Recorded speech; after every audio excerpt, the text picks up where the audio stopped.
So, what's up guys? So, kung mapapansin nga, dito tayo sa exotic room natin. Actually, gabi na eh. Yan, gabi na. Kung mapapansin nga, natutulog na yung bearded dragon natin na si Hellboy.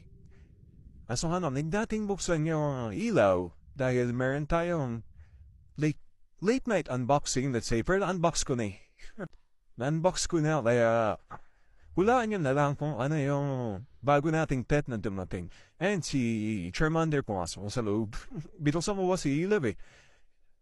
Medyo sensitive ang mga mata ng Leopard Gecko dahil sa, di ba, ayun siya sa loob. So yeah. And doon nga pala sa bagong pet natin, isa din siyang reptile actually. Pero medyo pricey. Medyo pricey siya sa hobby. Medyo mahal pa siya. So, ito, pakita natin. Papatagalin ba ba? So, ito siya. Dito sa loob. Temporary enclosure niya lang. Ito kasi nga, gabi na. So, ayan. Isang sulcata tortoise. Ayan. Siya si Leo. Ang cute. Baby sulcata tortoise. Ayan, itong size na to, 3 inches. Mabigat na to sa bulsa, panigurado. Ayan. Etong lagay niya to is hindi pa to permanent. Ano lang yan, hapan sa mantagal. Kasi hindi pa tayo nakagawa o bili ng bago niyang enclosure. Yung ganitong uri ng tortoise niya pala is tumatagal siya. So, long time commitment to pagka nag-alaga kayo ng ganito. Hindi kayo pwedeng sa una lang magaling to be exact. Kunyari, bumili kayo. Tapos, after 1 to 2 years, nagsasawa na kayo.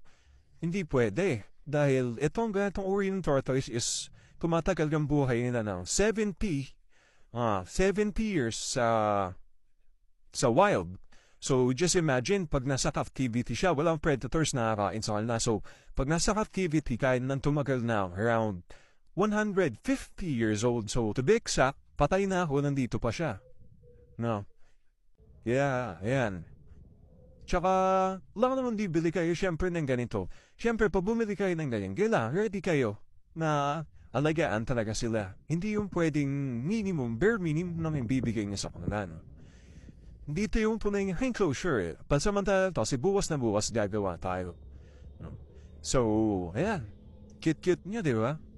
Tsaka kaya nga pala Leo yung pangalan niya. It is short for Leonardo or Leonarda. Ginawa ko sa Ninja Turtle. Kaso nga lang, kaya Leo lang kasi hindi pa natin sure kung babae siya or lalaki. Kasi need pa natin mag-wait ng 4 years para malaman yung gender nila. No? So, yan. Ang cute nga, di ba?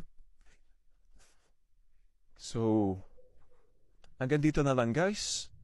And kung gusto niya pang masubaybayan yung paglaki niya, just follow my TikTok account.